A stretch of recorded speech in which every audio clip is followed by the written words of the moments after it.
Hi, I'm Nicole Eggert, and you're listening to You Might Know Her From with Ann and Damien.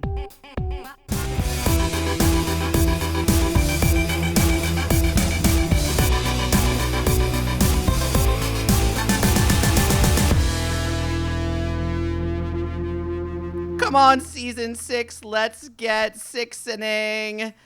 Folks, hello and welcome back to You Might Know Her From with Ann and Damien. This is our season 6 premiere. Can you believe this, Damien? We have been at this for 6 seasons, over 5 years. Welcome to season 6, dear listeners. We're so happy to be back. It feels like it's been a long time since we've been here. We have been interviewing actors. We have been doing the research. We have been shooting the shit on the Patreon. But we're back here for the first actor interview of our new season. So welcome back. And if you're new to the show, then hey, this is our podcast where we, longtime friends, collaborators, actress sexuals, come together. We talk shit. We talk about what we love, what we hate in pop culture, and then we always interview an incredible actor in the middle of the show. So thanks for joining us here. We're so happy to be with you. We just spent about 45 minutes talking about Diddy and other conspiracy theories. I'm really looped in on Kate Middleton's stuff, but I was going to save you that because I feel like we've been down me and my conspiracy theories hole before. But I just wanted to take a second to shout out that our girl Liza Colon-Zayas won the Emmy for The Bear. And look, we've been angling for her for a long time. Damien put me onto her, and I'm really happy for her. But we really, we tried really hard for the last 2.5 years to get her. No dice. No dice. Should I be Tina for Halloween? You let me know. Oh, I like that. I just wear like a little chef outfit. Everyone says, "Who are you?" I say, "I'm Tina." Yeah, and then you get like a little curly mop top wig that you shave on the side, but then you have the curls on top. I feel like it could be nice. Yeah, we love it. I was so happy to see her win at the Emmy Awards. I thought, the Emmys have been one of the more consistent award shows, I would say, in the last 5 years or so. Yes, they have gotten better. And with the whole of the Golden Globes, which sort of like got bad, went away, came back, and was sort of pointless. Like, it didn't even really make any ripples, I think, when it came back this past year. Like, nobody really cared. I think the Emmys is filling in nicely. I think they must have gotten like new production design or something, because like the jokes are better, the bits are better. It feels like they did those TV reunions, which is like, this is what everybody wants. This is what it used to be like. Yes. People like seeing casts of their favorite shows reunited. Meredith Baxter Burney, or I'm sorry, she's just Meredith Baxter now, right? She dropped the Burney. Yes. But late in life lesbian Meredith Baxter, someone else we've been in hot pursuit of, was at the Emmys, and I thought, this is what it's about. We want to see people, our old familiar friends, While we're just quickly on the Meredith Baxter tip, I just want to let you know, in the name of this show, I have DM'd her partner on Instagram to see if she would be open to asking Meredith if she would do her show, because we couldn't get her through official channels, but we've been fighting for her and we'll continue to fight for her. Damien, if you could see any cast reunited at the Emmys next year, what would your choice be? Just the 10 of us, of course. Of course. Who doesn't love the Lubbock's babes? I love them so much. Is that the one? Is Just the 10 of us? Here's where I get confused. Just the 10 of us is the one that's not with Betty Buckley. She was on 8 is Enough. That's right. That's right. 8 is Enough. Yep. And what's the one with Heather Langenkamp? That's Just the 10 of us. I'm so glad you mentioned her by name. Okay, yes, we're getting into Heather Langenkamp season. Yes, she is the Halloween queen.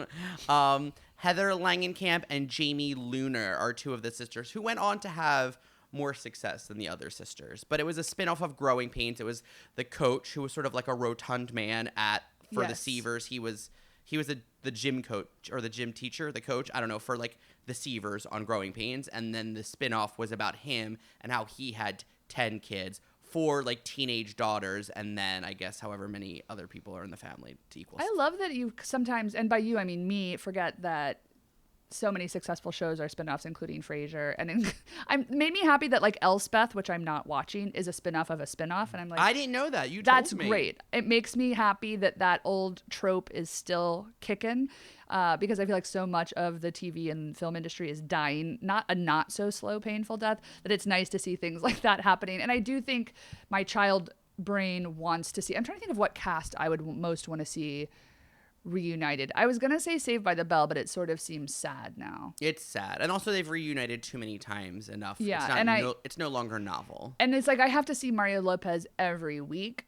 and I'd rather not. I have to because she says she has to because she has to tune into Access Hollywood. I love Kit Hoover. She's great. She is great, and I was a big fan of hers on Road Rules. Yes, who wasn't? She was very cute. She had that like cute plucky thing that was very 90s MTV. I assume she is the most successful person to appear on Road Rules. You know, who's gone on. Are we not counting Sean What's-His-Fuck? That's like now a conservative congressman married to Rachel from Real World San Francisco. Oh, I thought he was on Real World. Was he on Road Rules? Oh, maybe he was. Oh, he was on Real World Boston. Is that Yeah, right? And that's then right. he just competed on the challenge when it was Real World Road Rules Challenge. You're right. Correct. I stand corrected. Rachel Campos Duffy.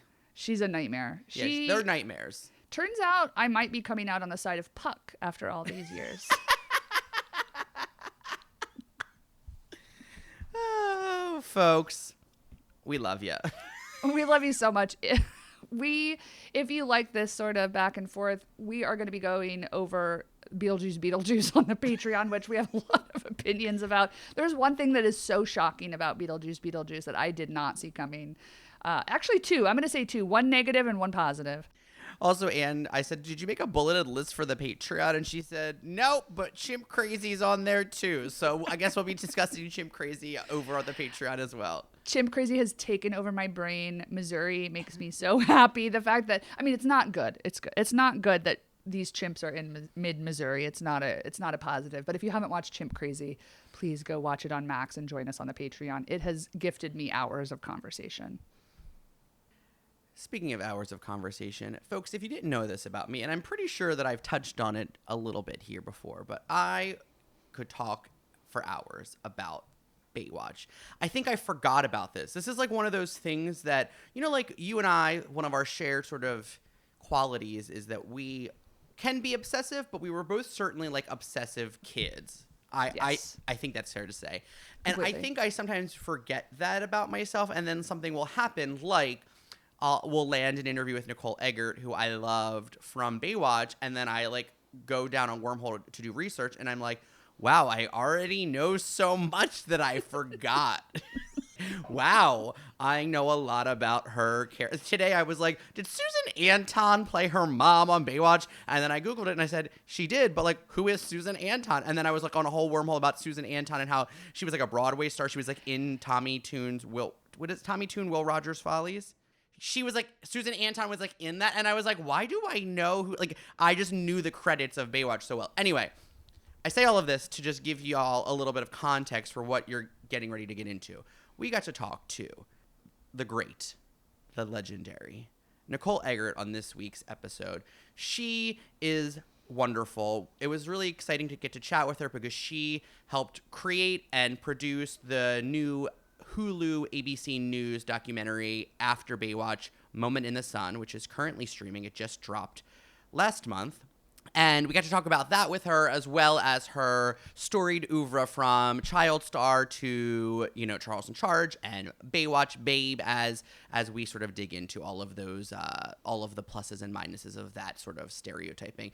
It was a great conversation. She was so candid with us, not only about her acting career and some of the ups and downs in it, but also about her struggle with cancer right now and how she's been so open in the public about it. So we really had a blast chatting with Nicole, and we hope that you enjoy it. You might know her from Baywatch, Who's the Boss? Rich and Famous, The Real Gilligan's Island, Splash, Just One of the Girls, The Demolitionist, Charles in Charge, and the new documentary After Baywatch, Moment in the Sun.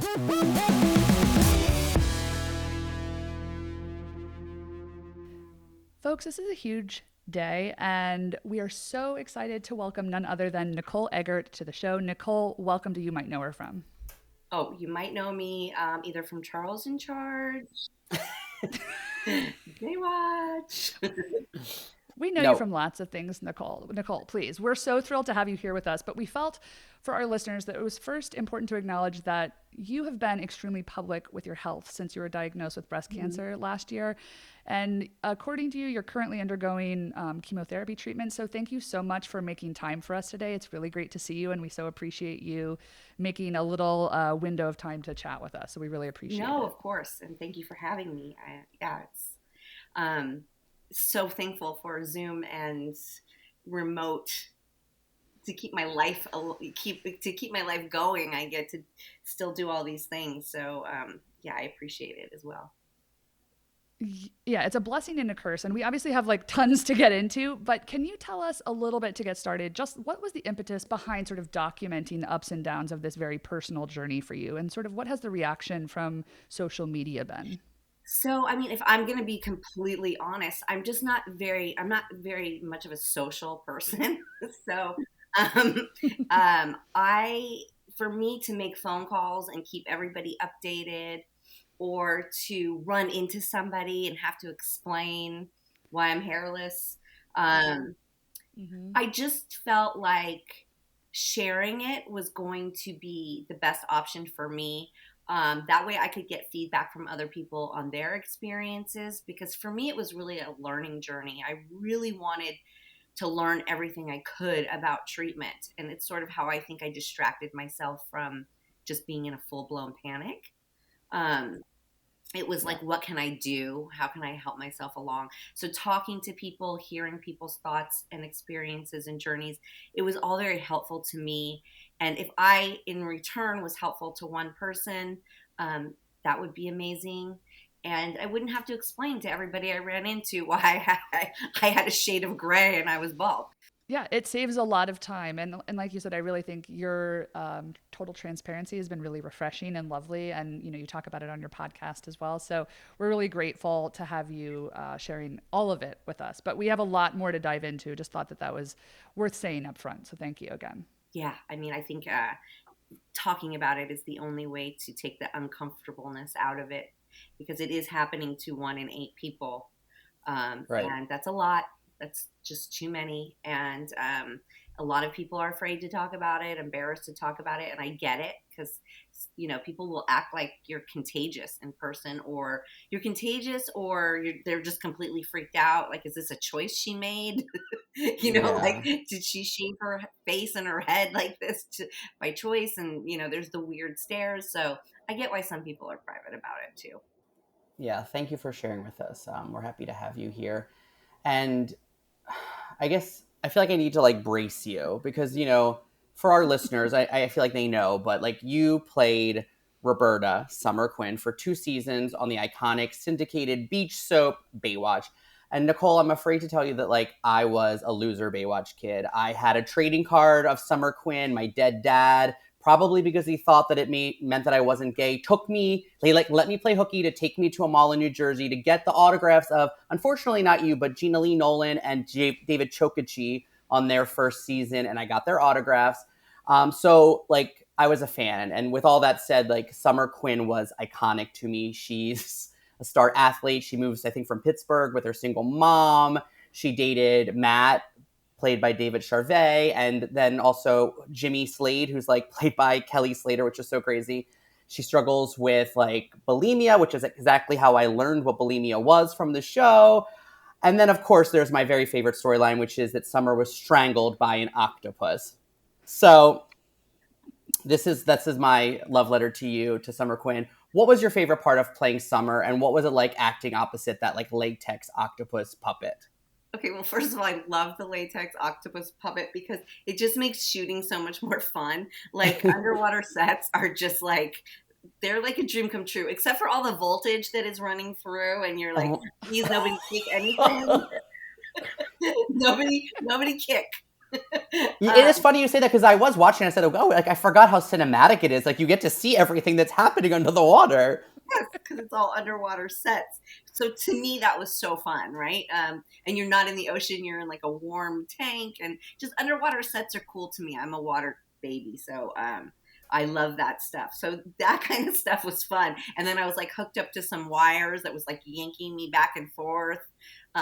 I mean, I just love that kind of stuff. So that was amazing to me. I loved it. And then the other thing that was great about the show is learning about the water safety and getting to play with all the toys and getting to use all the equipment and learning how to do it properly, because most people don't get to, the opportunity to do that in their life. And I grew up at the beach, so I was the one sunbathing. I wasn't my friends doing junior lifeguards. I was like the one eating strips and cheese and was like, I'll meet you after.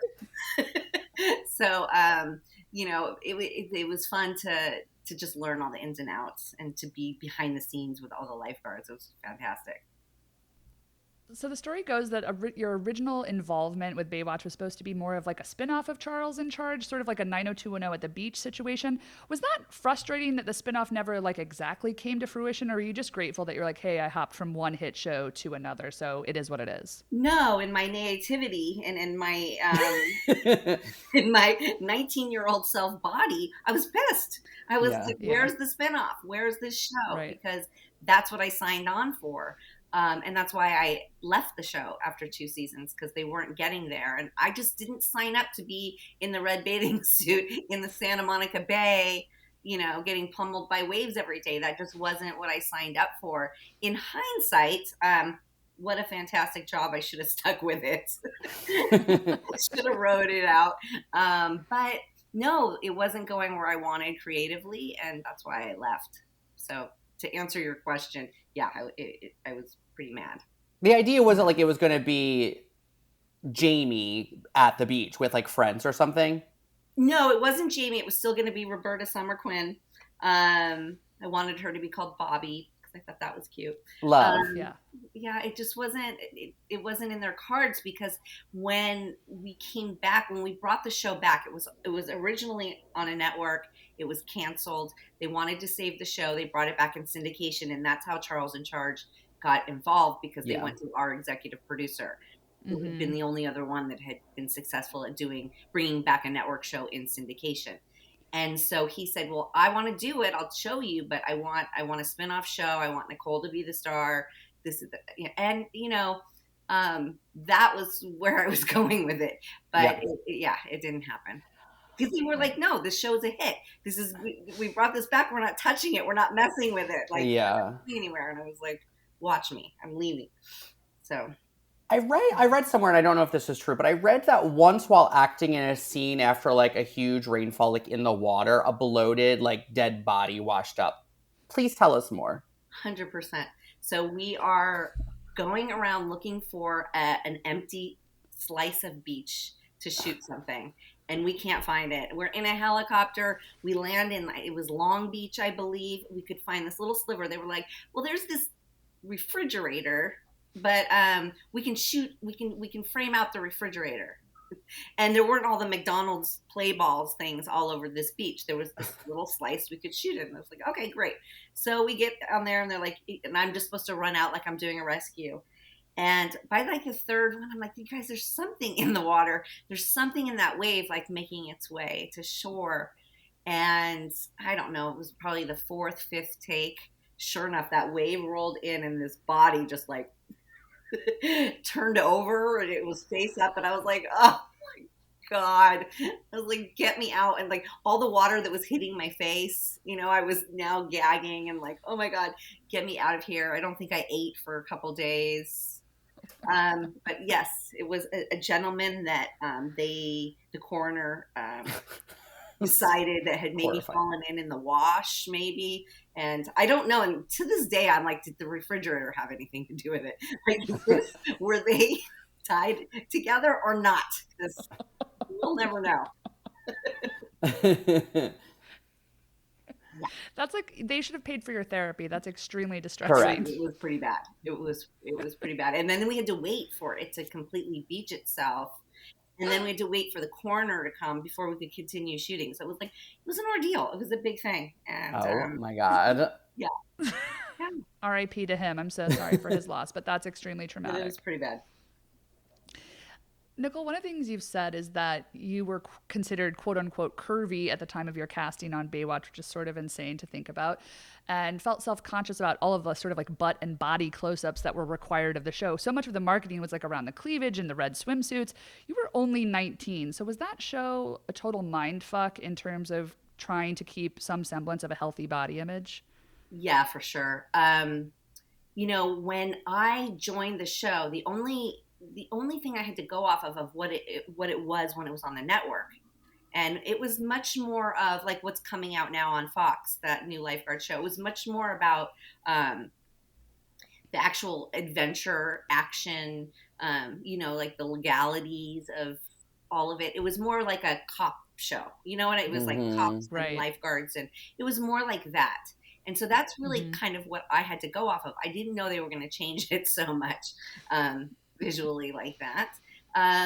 So I went into it thinking, okay, I could be this like young athletic girl who's like trying to be this rookie lifeguard. I cut off all my hair. And when I showed up on set, I quickly realized that that was a mistake. They were really pissed at me. Pamela came out of the trailer like all done, and I was like, what? Who wears mascara at the beach? Like, this is gonna turn ugly. Like, you're gonna look crazy really quickly. And I was the one on the wrong page. So, just like when they were trying to put mascara on me, I was like, wait, no, I'm going in the water. Like, Right. going in the water. So, that made it tough because I grew up at the beach, so I was comfortable in a bathing suit. I wasn't yet comfortable with my sexuality being, like on blast like that at all. Mm-hmm. And I had just come from a show where I was actually going through some abuse from one of the stars of the show. So I kind of was like, well, when you are considered attractive and hot and sexy and all this, it gets you into trouble. It was sort of, I had that mentality too. It was sort of like, no, don't look at me like that. I had a lot of healing to do. And so it wasn't the right time for me to just, but at the same time, on the other side of that coin, I was at the beach where I was very comfortable in a bathing suit. I was very comfortable. So it was a battle. It was a battle in my mind that was pretty hard to deal with. Nicole, you returned for the reunion like TV film, The Hawaiian Wedding, where they paired you with Hobie, Mitch's. I wrote this, and I don't even know how to say it, canonically. Is that right, Anne? Like they pair you with Mitch's canonically annoying son, who is like supposed to be 10 years your junior. Like, what in the actual fuck? How did that get to be your thing? I don't know. I want to say like they're just like this was their fantasy and their perverted minds. I don't know. And it was hard because Jeremy Jackson and I are very close, and he's great. His mother and his sister, and so yeah, it was very awkward. But looking back at it now, I mean, I guess it makes sense if you take everything out of it and you just look at it visually. I guess it makes sense. But I don't know. I just think it was their perverted like fantasy. I don't know. I just went with it. So the new Baywatch documentary on Hulu, After Baywatch, Moment in the Sun, features you and most of the original stars of the series. Was it exciting, fun, weird to sort of reflect back on that time with other people in the cast? And what do you think the fans are going to be particularly excited about from the documentary? Well, I created the project with Matt Falker, and I produced it. So, for me, it's like a love letter to Baywatch. And it's an opportunity for the audience to really get to know who the cast were as people, like, and their journeys. And so I think there's a lot of preconceived notions. I think there's a lot of like, oh, they're just a pretty face. And I think there's been so many exposés done on Baywatch. And for me, in my experience, it's the same pictures over and over. It's the same interviews. It's the same quotes. It's the same made up fake stories from the original producers, and to cause drama. And it just gets requoted and reprinted. And it's just so boring. And I was like, there's just so much more to it. And there's so much more to these people. And in the one thing while we were shooting the show that really was overlooked is that it was female empowering, because it really was, because it was like you got to be equal to the men. You did the same job. You got the same pay. Everybody Yeah. was equal. I mean, lifeguards are hot. They just are. If you go to the Yeah. beach today, right now, these lifeguards, last weekend there was a girl in a two-piece. I mean, she did a rescue and it was like up her bum and she's adorable. She was hot as hell and running out to do a rescue in a two-piece red bathing suit. So it's like, you can't take that away from them. It's part of their athleticism. It's just, they've worked really hard and they're just gorgeous. So I think that was really kind of overshadowed back in the day, and we got pummeled by press with like bimbos and this and that. Yeah. And then it was Totally. Baywatch babes, and then it became Baywatch icons, but it took 30 years to get here, Yeah. Yeah, that is always the way it seems to work. Yeah. So, you've been in the industry for a very long time. You got your start as a child actor in commercials and an iconic TV series like Fantasy Island, where you had 2 episodes playing 2 different characters, TJ Hooker, who's the boss. Your film work included roles opposite icons like Jacqueline Bisset, Candice Bergen, and Meg Ryan in George Cukor's Rich and Famous, which is incredible, with Hal Holbrook and Eva Marie Saint, and When Hell Was in Session, and with Cheryl Ladd, Eileen Brennan, oh my God, and Dabney Coleman in When She Was Bad. Which, if any, of those icons impressed you most as a young person, and who maybe left something to be desired? You guys do your homework. Let me just say that first of all, and I appreciate that. That's amazing. I would say that working with George Cukor probably was like the biggest, best thing that's happened in my life, because it was the last movie he directed. And he really gave me a lot of time. I think I ended up a lot on the editing floor in that movie, but I just played Meg Ryan younger, and Right. he taught me so much in those days that I worked with him. And watching him on set, he was just so passionate. He was such a passionate director. He would stand up because he was sort of a little bit wheelchair bound at that time, but he would stand up and he would be talking and talking, and his pants would be falling down. And he didn't care. He'd stand there until he finished what he was saying, and then he would pull his pants back up and sit back down. And I just thought, man, and I was so young, and I just thought, this is a man that loves what he's doing. This is a legend that is Truly. yeah, truly. And it just was like, I just was in awe. So that was like pretty amazing. I have to say that most actors I've worked with have been amazing. I've had a really good experience. The only one, I really only have one that was horrible, and that was on Charles in Charge. And that's really it. I mean, I feel like I've been really fortunate in meeting the right people, the right directors. Like Michael Chapman was a fantastic director. We did Clan of the Cave Bear in Canada for months and months and months. I played a young Daryl Hannah. And just to get to see all these people working and not having the pressure of being like the main star or something like that. It's really like, I don't know, it's something money can't buy. It's something that is just experience that you would never get anywhere else. And I've been really, really fortunate to just work with some really amazing people. Yeah, it's incredible. George Cukor directed Judy Garland in A Star Is Born. I mean, it's like fucking incredible. Yeah. Amazing. Yeah, incredible.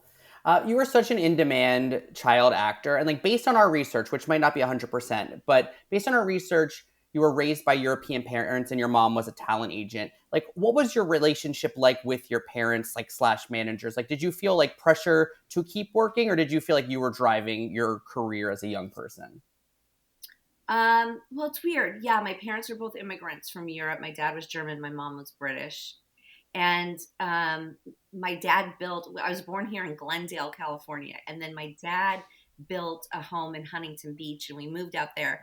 And I guess my mom was bored on her ass. I don't know what else to say. She saw like these local beauty pageants in the newspaper and was like, you're going to go do that. And I was like, I was the kid climbing the tree. I was the kid who was like trying to dig a pool in the yard, and she's screaming at me. So it didn't make any sense for me to be in beauty pageants, but she was like, you're going to do it.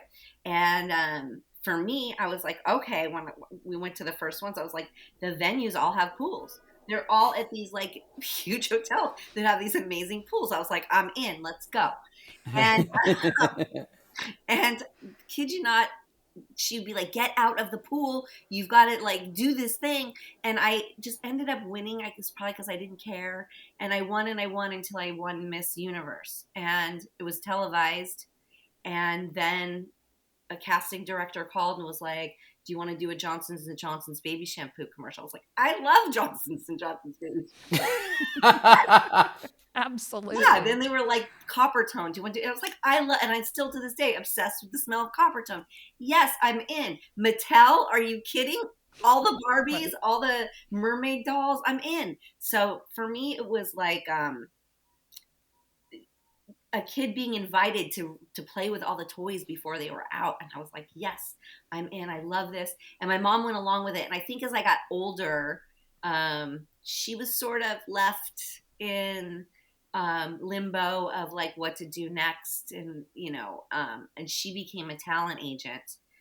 But she always was kind of a driving force. She was a bit of a stage mom, if I'm being honest.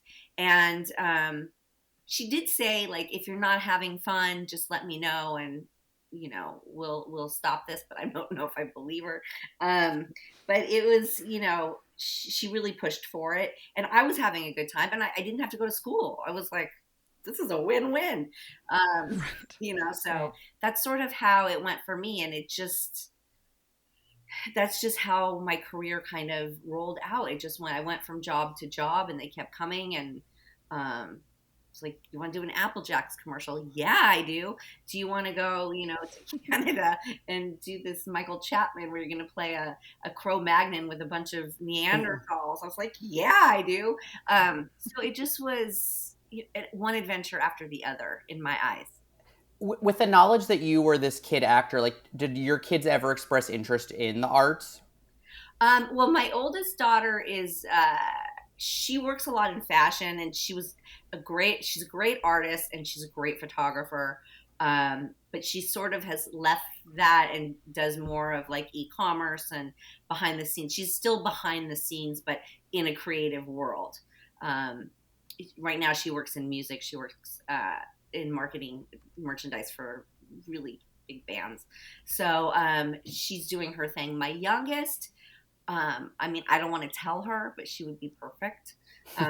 But she doesn't express any wants for that. She's very athletic, so she does like competitive cheer. But she's also an amazing artist. So, I kind of really let them lead the way. Yeah. Yeah. As you mentioned, you notably played Jamie Powell on Charles in Charge, the hit series. And it was like after the series was reworked for syndication, and then it ran for like 4 seasons after that initial season. When you became a series regular on Charles in Charge, do you remember the first thing you purchased, like with a big paycheck? Like what your first big purchase was? I bought a house. Yeah. Hell yeah. I bought a house. I was 15. I was Shit. always really big into real estate. My dad and I would go to open houses all the time as a kid. And I was always for whatever reason, so excited to go see like new builds and what they would trade for. Like, what kid is into that? But I was super interested in it. If a house went for sale in the neighborhood, I was like the first person trying to view it. So when they said, you have to do something with your money, you have to do something here. I bought a home. It was one of the That's best incredible. investments I ever made in my life too. To this Yeah. it was a huge, yeah, it was great. One of And our parents who allowed me to do it because they had to co-sign for everything. I was only 15. So right. Right. they let Wait, me do it. yeah, like how did that living situation then work? Did the family move in? No, I had already. Like I said, my dad had built this house in Huntington Beach, so that's where we lived. It was my mom, my dad, and my sister. And my mom was having to drive me to Universal Studios every single day. Now, when you're a child on set, like you have to be there before the adults because you have to do school, and you stay later because you have to do school with the Oh two. god, it's horrible. It's a really tough job, and Yeah. that freeway was like going to be the death of me. So I started the show at 13. By 14 I was like, I can't do this. So I had got an apartment right near Universal so that I could stay there, and at the worst case scenario I could walk to work in the morning. So my mom didn't have to worry and she could take care of my sister, but I didn't have to deal with that drive. So I did already have an apartment in the Studio City area. So it only made sense to buy the home. And no, they my mom would pop in and out, but I was on my own. I was a lone ranger. You know, like one of my favorite episodes of Charles in Charge is like, I think it's called Yesterday Cafe, and it's like the family puts together like a singing group for like they sing Little Darlin' in some sort of diner, and you're like in a beehive. It's very great, and I love it so much still. What do you have a favorite episode after, I don't know, like probably like 140 some episodes? Like, is there a favorite episode that still sticks out?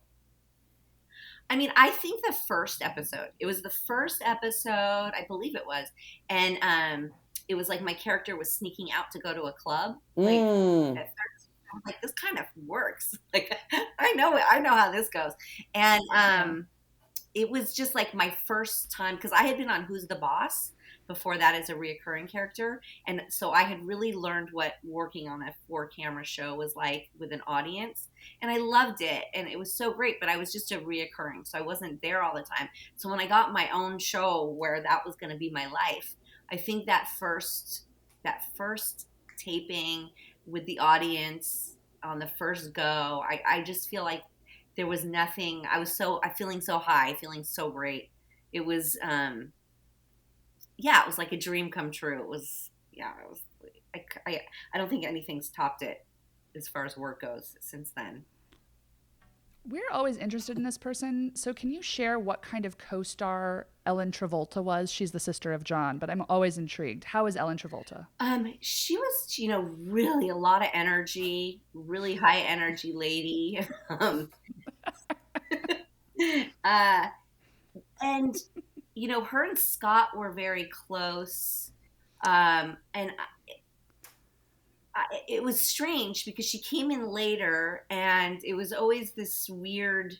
I don't know. It was a little bit weird because she came in, and then it was like they had this relationship, and nobody really knew how it was going to like work into the show. But it was nice to have an older female on set. For me, in my experience, it was like a huge relief. Like there's going to be a lady here because the whole show was that there was no mom around ever. We had a grandpa and we had a male babysitter and his male best friend, and I had a brother That and a makes sister who sense. was younger. So it was like there was never females unless they were like Charles's love interest. So those, and they would just be there for a couple days and they were gone. So in that respect, it was really nice to have her on set. Yeah, well, with all due respect, Scott Baio seems like a total piece of shit. Yeah. So, did your experiences with him taint that entire stretch of time for you, or how do you look back on it now? Has that shifted at all? I mean, a lot of people want to say like in the 90s, other things were, a lot more was acceptable and this bad behavior continue, it was allowed, and it really makes me think like it was really bad because I wasn't the only one he was tormenting. He really was hard on the younger brother. And it was things like he would write in black marker behind the scenes, he would write like niche sayings, quotes, and stuff like that. And it was just so weird. And it was like, why? Like, for what? I don't know. And he just was really allowed to be this whoever he wanted to be, and everybody was a yes person to him. And I feel like it didn't taint my whole life. It tainted that experience a bit, yes, but it made me quickly realize like how people will sweep things under the rug when it comes to their job. When it comes to money, people will really turn a blind eye. So it opened my eyes up to a lot of that stuff, I think.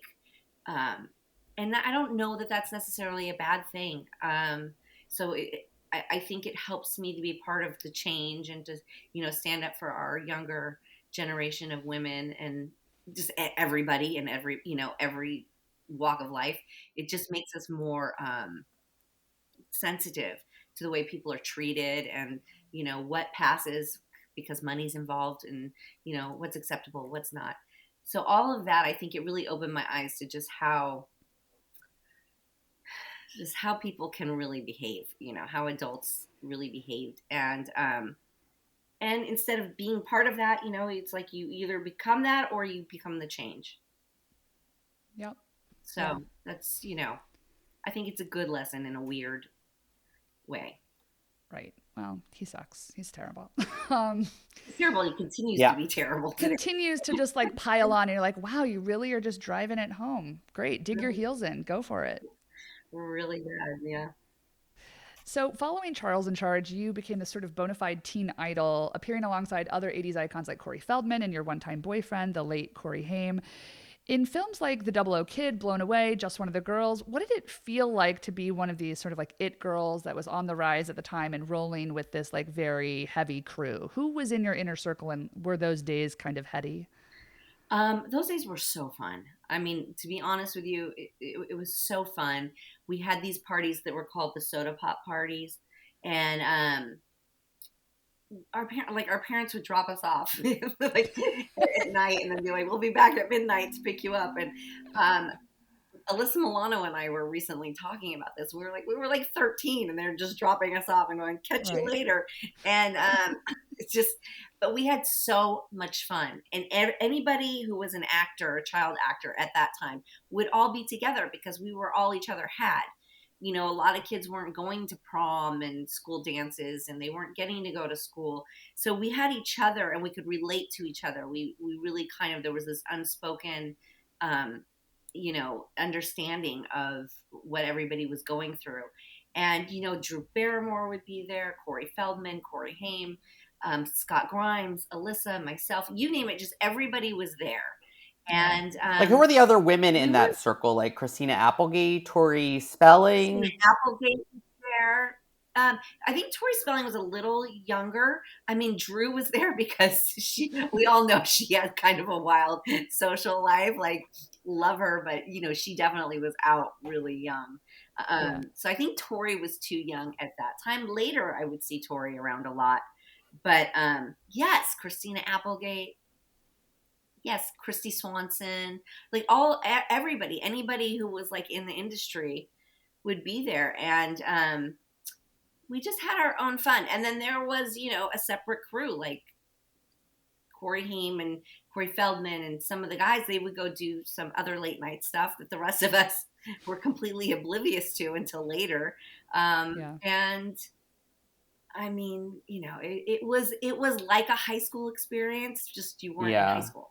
Yeah, the industry was not particularly kind to the Coreys. Like, how do you think you escaped that? Like, and do you have any relationship with Corey Feldman, like, present day? I mean, occasionally we touch base. We're not quite the same kind of people. He's wild. I think he's a fantastic actor. He's a very talented actor. But he, he does other things that like I can't keep up with. So, but we get along fine. There's no like bad blood. And how did I get around it? I mean, listen, there was not everybody was walking around with a phone and a camera on it. Yeah. We got away with a lot more back then. There wasn't, maybe there were paparazzi outside, but nothing inside was getting leaked out. So you just really kind of had a lot more freedom. And it's weird because I feel like we're the last generation to have that. Everybody else growing up, they like have to be on guard all the time. I just saw something today. It was like an athlete's kid was like at a party in France and did a little sniff and everybody got pictures of it and it's everywhere. And you're like, the guy is like on his own time. He's young. Like, can nobody do anything anymore without it being on blast? And I just feel very fortunate to have grown up at a time when, and I think it was the last era where you could just be yourself and you could sow your oats and get away with it. So you starred in this 1995 sci-fi action film, The Demolitionist, which I'm obsessed with, and you're a superhuman RoboCop. You have this great fight scene with Richard Grieco at the end of the film where you're in Kevlar, like a Kevlar suit and this Bane-style face mask, shooting automatic weapons. You look incredible, but I just couldn't help but imagine that costume was just like a swampy, disgusting sweatsuit by the end of the day. Like, talk us through that outfit and that shooting. It actually wasn't so bad because it was thin spandex, and then there was just like a chest plate that went over it. I think that they made it Robert Kurtzman, who directed it, but he's like a special effects like genius. He did Mark Wahlberg's penis in Yeah. Say no more. Yeah, hell yeah. He's the same guy. So he's just really good at what he does. So I think he was great at making it look bigger and heavier and bulkier and more Teflon than it really was. So it wasn't that bad. Like it really wasn't, and it was fun. So it's like, and now that you say that, now I'm like, well, wait a minute, you were shooting in like San Pedro in warehouses. There couldn't have been air conditioning. I don't know. Now I'm like, was I dying? A lot of it was night shoots too. So that probably helped. Yeah. But that was a really fun learning job. The story is that the film was able to increase its budget by getting sponsored by Coca-Cola and like featuring product placement throughout the film. One of our favorite character actresses, Susan Tyrrell, is like chewing the scenery all throughout the film. Did you two ever like share a Coke on set? Any good Susan Tyrrell stories? No. No. Now I wasn't even aware of that. I wasn't aware of that. I knew of the Coca-Cola. Yeah, I didn't even realize that was like a thing. That's you the learn story. Something every day. Well, what I learned a couple days ago is that the Baywatch movie, The Hawaiian Wedding, had lost its financing, and product placement guy came in and redid it and funded the movie. And it was funny because we were doing a pool scene with Jeremy Jackson, and they said, okay, you're going to use these. And they pulled out, it was like a wipe, like a wet wipe, but they were sunscreen. And they're like, you're going to, and I was like hell I am. I am not going to wipe myself down with a baby wipe of sunscreen. This is not what's going to happen. And I thought it was so gross. And I think I was probably right, because I don't think we see that product on the shelves today. Didn't make the cut. Didn't make the cut. So, I'm not the only one that was grossed out by that. So they used it like a little bit because they had to, because they were getting their financing from it. But that's the only funny story I have. I just was like, no, not doing it. And they were panicked. Nicole, you're a self-proclaimed reality TV fan, and you've actually participated in your fair share of the genre. And so a little laundry list for our listeners: Circus of the Stars, Battle of the Network Stars, Celebrity Paranormal Project, Celebrity Ghost Stories, Tattoo Nightmares, Botched, Splash, The Celebrity Diving Show, which you were the runner-up, What Not to Wear, Back in the Game, Celebrity Fit Club, and our personal favorite, I was obsessed with this show, The Real Gilligan's Island. So you were one of two gingers. The other was, I think, Australian model Rachel Hunter, and you're competing on a deserted island in what essentially is TBS's version of Survivor. Tell us everything about being ginger, having to wear a gown on the island, and like diving for pearls on an empty stomach. Okay. What's really funny is I will have flashbacks of diving for those pearls. And I'll be like, why didn't I go over into her lane where they were all shallow? I kept going really deep and getting all the deep shells. And all the pearls were in the shells over on her side where it was all shallow. But these things run through my mind. That show was, it was the very beginning of like reality competition shows with actors. And so they wouldn't tell you much. And Mike Fleiss really convinced me, and he does The Bachelor and The Bachelorette and all of that. And he had this great way of convincing me of how fun this would be. And I grew up with Gilligan's Island. It was one of my favorite shows in the world. I always thought, like, epic, like, what a great place to be stranded. I can do that. Well, our stranded island was in the jungles in Mexico. So first red flag, and I didn't know until we got there. And I'm like, oh my God. And so they give us a list of like animals to stay away from. And oh my God. And I mean, the snakes, the size and the quantity of snakes. And that's my personal, like, biggest fear. I'm so scared of snakes. Black Panthers. There's this one like weird rabid rabbit thing that I call the chupacabra, and I'm like, and they're like, stay away from that because and I saw them all the time, and they're like, they'll attack, and I would see them everywhere. I just, what a fucking nightmare! What a nightmare! But you did wake up on this beach. Now, granted, there was like heroin floating to the beach because there was like and then you would have like guards armed like with big huge rifles like going up and down because they were doing drug busts. I mean, it was just like, I don't know, it was half paradise, half worst nightmare you've ever had in your life. But one of the first things I did when I got out there, I realized they put us in this like sparkly gown, and that was it. Like I got a gown, and I got a big case of makeup, and I was like, forget the makeup. What are you talking about? The last thing I want is makeup. And then I found something to cut the dress, so I made it like a short dress because we had to do all these water things. Can you imagine like the gown in the water, like weighing you down? It just the whole thing is comical. Do you feel like, did it prepare you? Like, would you go on like Survivor in like real life now? Because you're a good swimmer, I imagine. I don't know. I love Survivor. I watch it all the time. Same. We're obsessed. I don't think I would. I don't enjoy being that hungry.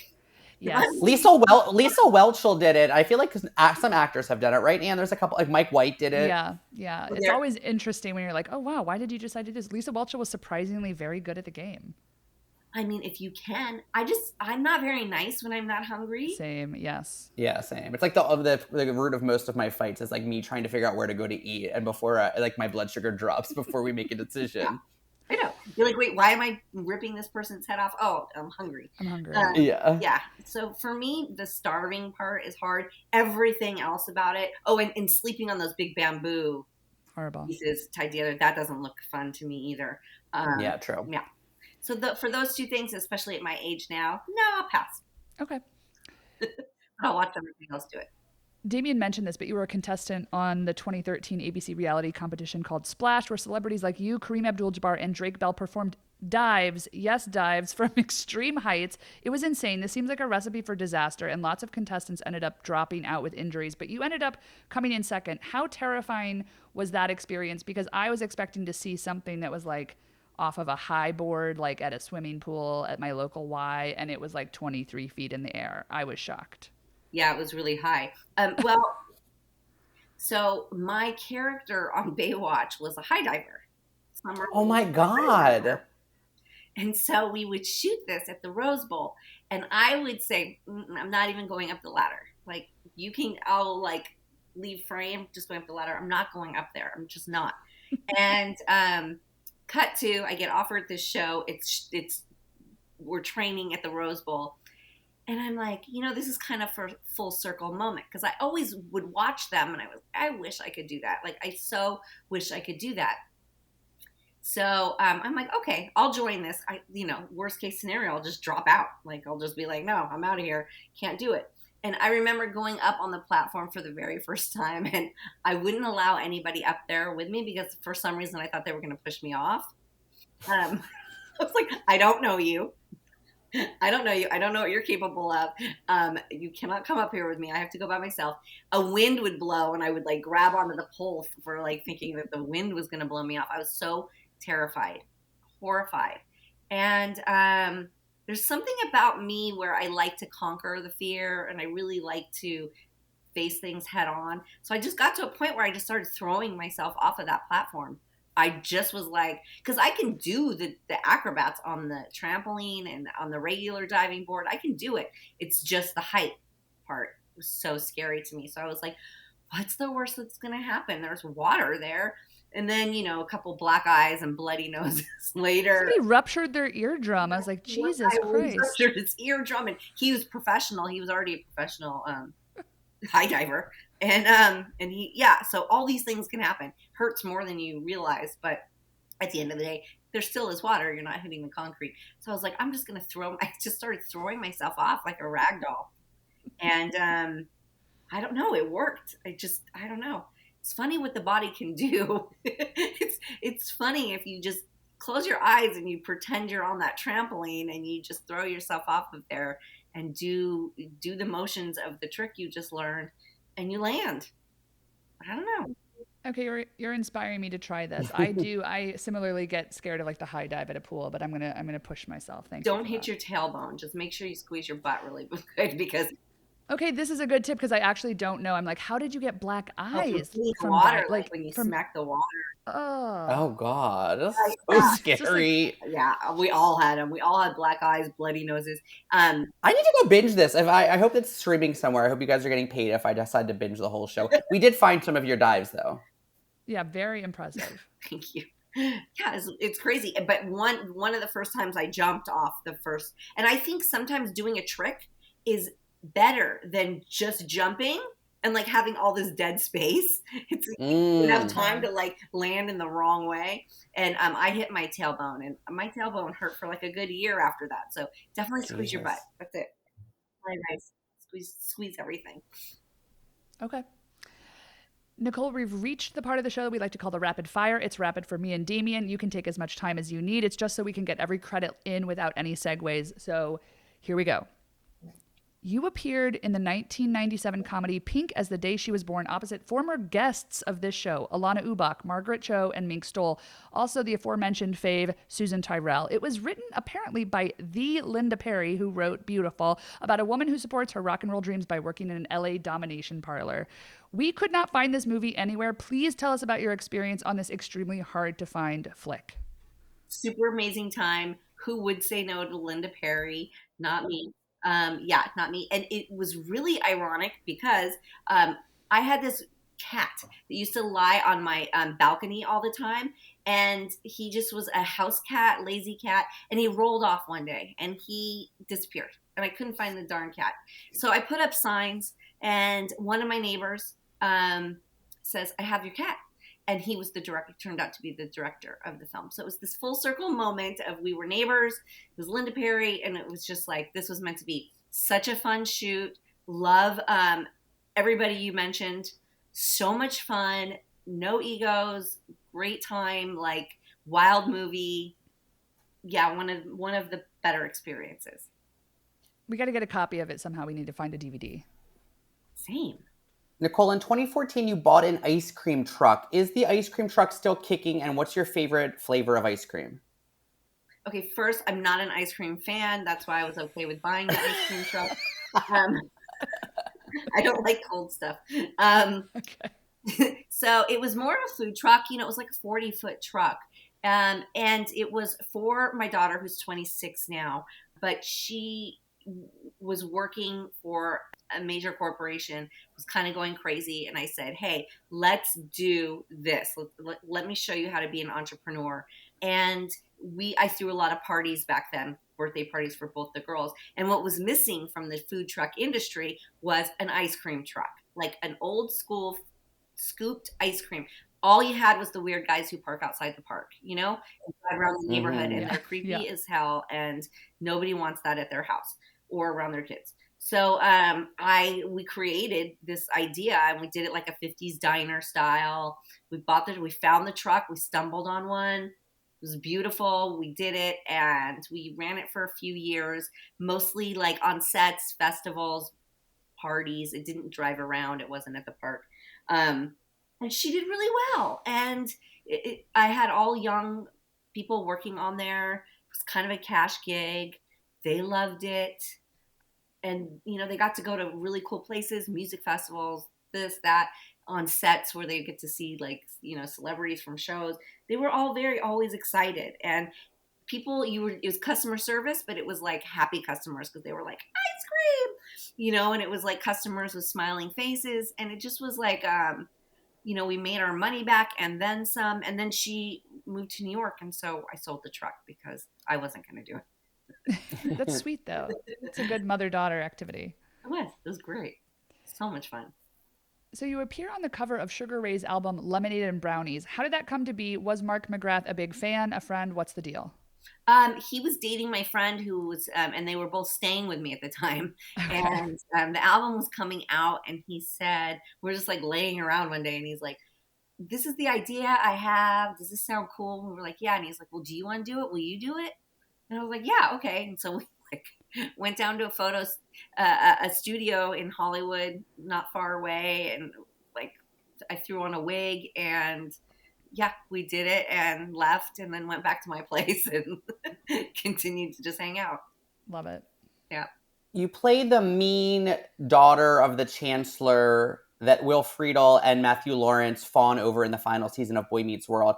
I have a lifelong crush on Matthew Lawrence. What was he giving in person, and who were you more into of those two guys? First of all, they're way too young for me, so I wasn't into anything with them.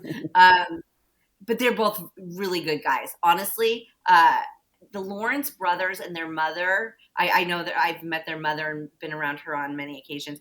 Good family, good people, good, solid, like down to Yeah, was earth. Joey Lawrence at the soda pop parties, or was he not in that crew? Oh, yeah. Joey Lawrence. Joey Lawrence was one of the hosts on Splash, the diving Love show. it. Okay. But I also knew him like way before that, and we have a history. So yes, but we've been around each other. Great family, solid people, and the other kid really funny, like really smart, really witty. He's probably the one I would have gone for if I was at that age. Okay, Nicole.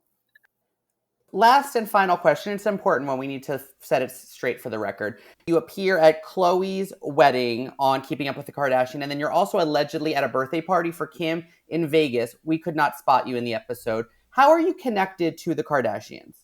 Okay, I wasn't in either. I wasn't at the wedding or at her birthday party.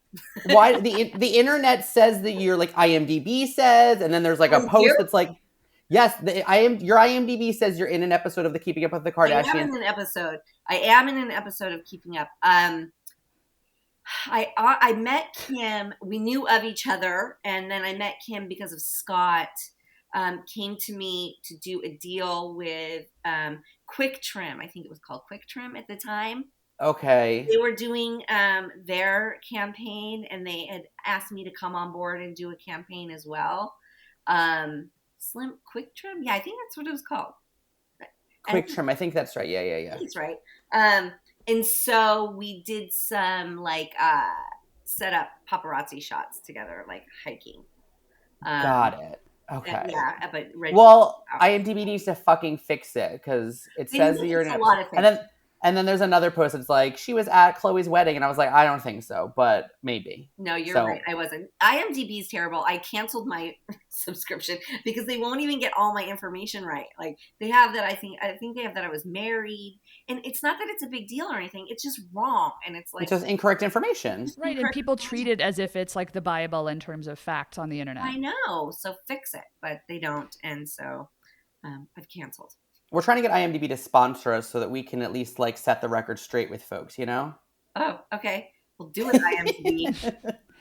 I'm so sorry that I have to interject something really quickly. Damien, I'm adding this in on the fly. And I just want to say, Nicole, can you give us like 30 seconds on your experience in Clan of the Cave Bear? Because the hair is incredible. And I feel like you playing the young Daryl Hannah is so spot on. Clan of the Cave Bear was amazing. It was one of these things where it was all shot on location. We learned a special language because it was really in depth of like what cave people lived like. So we wore, just like leather scraps. It was all very researched. There was a lot of training that went into it. And then once we started shooting, and there was like a million amazing actors on set. And you just got to watch them all doing their thing. And then you like get in a helicopter and go land on some glacier somewhere in the morning and shoot. And it just was like surreal.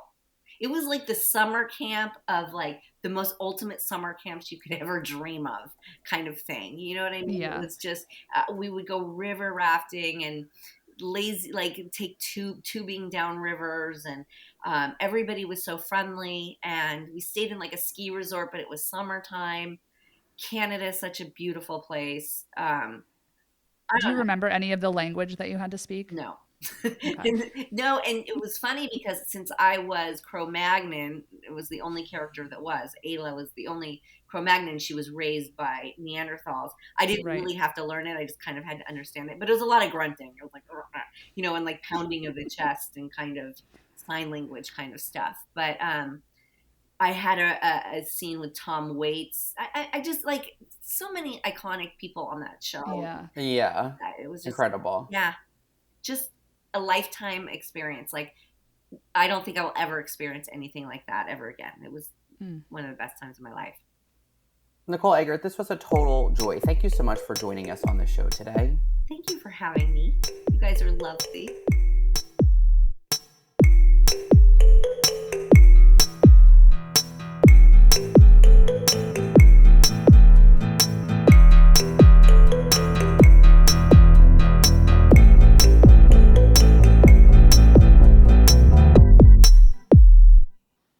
Okay, Nicole is such a trooper. I love how much reality TV that she's done in addition to like so many iconic shows of the 80s and 90s.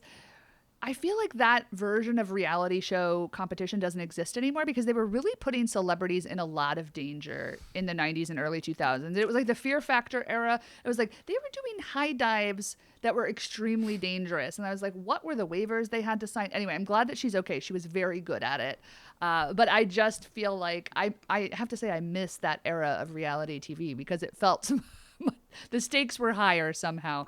It's so terrifying. I mean, diving is scary. Yes. Horrible. I mean, also skating with the stars somehow feels less dangerous, but also seems dangerous. Remember, we talked to Dee Dee Khan about that, of course. Yeah. And she put her body through that. She put her body through that at like what, 70 years old, 65? Like, it's impressive. I guess Dancing with the Stars is really the closest that American TV still has to something that could be injury producing. But I'm very into her reality career, and also just like the breadth of her career is so insane when you go back, and I was watching her Fantasy Island episodes. I mean, she was such an incredible kid actor, and I know that she did not leave the industry unscathed, as we discussed, but I feel like she is in a place where she's able to talk about it. And, there's so much coming forward now about like child stars. And I know Demi Lovato has that new documentary out talking about sort of what these kids went through. And I think it's important for the future of the industry to hear these stories. Now, it's like Scott Baio is a monster. He is a monster. And if we can keep those people off sets, the healthier it'll be for everybody. But I just really thought she was so candid and so fun. And I have to say the highlight for me was hearing her talk about Ellen Travolta. A high energy woman. We both laughed. Oh, man, I loved it. Also, I was like, you were on the Kardashians. And she was like, no, I wasn't. And I was like, okay. No, I know, but it is really interesting to think about, like, how does that make its way onto IMDb? It's so messed up. I'm so glad, though, that this is why we like this show. We like correcting the record because we have always been information sponges. We have been completists. We want to know all of the things. And when there are incorrect pieces of information out there, then we are going to ask about them in an interview. We just always want to get every piece of information correct. And if it's not correct, then we need to correct it for the record. Amen. Folks, if you like what you heard on today's episode, please, the best way you can support us is to join us on patreon.com. We've got a lot of patrons already, and you can join at different tiers. And that's because You Might Know Her From is produced and brought to you by Duck You Dragon. That is Damien Bellino and Ann Rodeman. This show is self-produced. And anything you can do, that's leaving a 5-star review on the Apple Podcast app, joining us on Patreon. All of those things help keep us able to bring this show to you, the fact-checking, the IMDb correcting, all of it. We're here for you. Are you here for us? If you are here for us, you can follow us on social media. You can find me at Damien Bellino, that is Damien with an A, and you can find my co-host and co-producer and editor at Rodeman, Rodemanne. You can find us at those handles on all of the things, and you can also find You Might Know Her From on Instagram and TikTok. Follow us to keep up with new episodes and fun going-ons that we have coming up. As always, special thanks to Gang. All the music you hear on each and every episode of You Might Know Her From is courtesy of that great group, Gang. You can download and listen to their music wherever you stream. Also, folks, did you know that my newly minted editor, as I so subtly dropped, Anne drops little kernels of trivia and factoids for you in the show description. Those are the show notes. You can find everything that we discussed. You can find some video of Nicole speaking in her bear language in those show notes. You can find more information about why Scott Baio is a total piece of shit. And you can find more information about the real Gilligan's Island. And God, it is just a marvel that it was made, and God, we love it. So check out those show notes. Anne diligently works on them, and they are a feast for your eyes, and just dig it.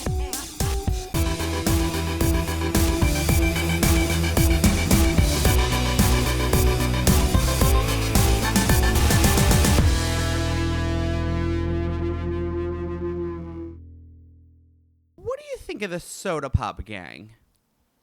Like, if you had to rank, like, the Rat Pack, the Pussy Posse. Oh my God, wait, who's the Soda Pop Gang? Nicole Eggert, Alyssa Milano, Joey Lawrence, Corey Haim, and Corey Feldman. So that crew, are they officially called the Soda Pop Gang? I think so. They were like the Soda Pop parties or something. Oh my God, I love it. Okay, right. Okay, yeah. So how would I rank the Soda Pop Gang, Pussy Posse, who else? The Rat Pack was another one that I said in there. Okay, I think I'm going to put... Okay, I'm working backwards. Number 3 is going to be the Pussy Posse, because I think I hate almost everyone involved. The idea of Lucas Haas and Tobey Maguire getting Leonardo DiCaprio's cast-offs and then, like, fucking around with David Blaine, like, it is Is David Blaine in the Pussy he is. Posse? And it's just, like, it's repulsive to me to think about, because all of them are these, like, Weasley little actor boys who are disgusting. Was Danny Masterson in the group as well? Was he? I don't know. I mean, Ashton Kutcher had his gang, and I think they are deeply, obviously, problematic. I don't know. Maybe he hung around with Wilmer Valderrama. I don't know. He probably has a lot of secrets. The Pussy Posse's at the bottom of my list. Then I'm going to put the Rat Pack, because what did you learn, Damien? Damien's gasping as I'm looking at him. He was clearly fact-checking something while I was responding. Tell me. Okay, so here's who the internet labels as the Pussy Posse. Yep. Lucas Haas, Tobey Maguire, Harmony Korine, who I only know from that Chloe Sevigny video where she says Harmony Korine. They're like a director or something? They directed, I believe so, yeah. David Blaine, Jay Ferguson, Josh Miller, Ethan Wait, Suplee. Isn't Josh Miller? Damien, go with me. Isn't Josh Miller Teen Witch? No. Is he? This brother? No, that's like, his name's like Joshua John Miller or something. Hopefully it's a different Josh Miller. Kevin Connolly, Scott Bloom, Justin Hurwick. Who is that? Who is Nicole Eggert's, the father of her first child. Okay, so... And then finally, obviously Leonardo DiCaprio, he is not listening. He's the president. Here. But then it says occasionally. Yeah. Are you ready for it? Sarah Gilbert. We knew that. That's fucking right. We knew that. Okay, we got to get Sarah Gilbert. You know, she actually holds the secrets to dark Hollywood. She really does. I wish that we would have pieced this together in time to ask Nicole about the Pussy Posse.